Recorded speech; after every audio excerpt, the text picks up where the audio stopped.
আপনি কি আর 2-3 মাসের মধ্যে স্মার্টফোন কিনবেন? তাহলে এই ভিডিওটা শুধুমাত্র আপনার জন্য, বিকজ আপকামিং Redmi Note 14 সিরিজটা কিলার লেভেলের স্পেসিফিকেশনের সাথে আসতে চলেছে মার্কেটে, এবং এই কিলার লেভেলের স্পেসিফিকেশনের মধ্যে Redmi Note 14 Pro স্মার্টফোনটার ভেতরে এবার 6.7 ইঞ্চির উপরে একদম বেজেললেস, মাথা নষ্ট করার মতো অ্যামোলেড প্যানেলের 144 হার্জের ডিসপ্লে পাওয়া পসিবল, যার রেজলিউশন হবে 1.5K। এছাড়া এই ফোনটার সবচেয়ে বড় বিশেষত্ব হবে এবার এই ফোনটার ক্যামেরা। এবার আর 200 মেগাপিক্সেল নয়, 50 মেগাপিক্সেলের সনির ফ্ল্যাগশিপ লেভেলের 900 ক্যামেরাকে নাকি ইউজ করতে যাচ্ছে Xiaomi তাদের এই মিড বাজেট ক্যাটাগরির স্মার্টফোনে, যে ক্যামেরা সেন্সরটা লক্ষ টাকার ফ্ল্যাগশিপ ক্যাটাগরির স্মার্টফোনে দেখতে পাওয়া যায়। 50 মেগাপিক্সেলের এই ওএস যুক্ত ক্যামেরাতে মাথা নষ্ট করার মতো ডিএসএলআর কোয়ালিটির ছবি তোলা পসিবল হবে। তার পাশাপাশি 8 মেগাপিক্সেলের আলট্রা ওয়াইড আর 2 মেগাপিক্সেলের ফালতু ম্যাক্রো ক্যামেরা সেন্সরকেও আপনারা মিস করবেন না।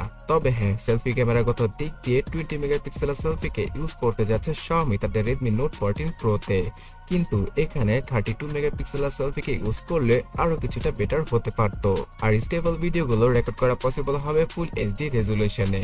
এখানে Qualcomm Snapdragon 7 Gen 3 এই চিপসেটটাকে নাকি ইউজ করতে যাচ্ছে Xiaomi তাদের এই মিড বাজেট ক্যাটাগরির সবচেয়ে তুচ্ছার লেভেলের স্মার্টফোনে। Snapdragon 7 Gen 3 চিপসেটটা অলমোস্ট 10 লক্ষের মতো আন্তত বেঞ্চমার্ক স্কোর করে।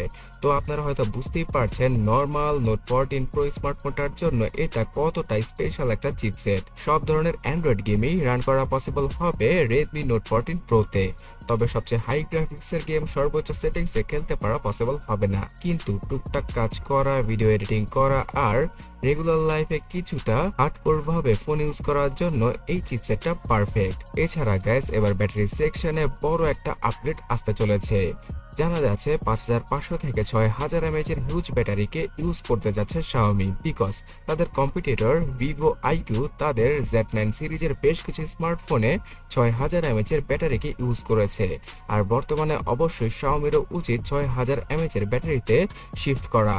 তারা সেই গত 5-6 বছর ধরে 5000 mAh এর ব্যাটারি যুক্ত স্মার্টফোন আমাদেরকে খাইয়ে আসছে। আর এর পাশাপাশি এখানে 120 ওয়াটের ফাস্ট চার্জিং এর ফিচার এবার পাওয়া যাবে ভ্যানিলা ভেরিয়েন্ট মানে Redmi Note 14 Pro তে, যেটা কিনা Pro Plus স্মার্টফোনগুলোতে আগে ইউজ করা হতো।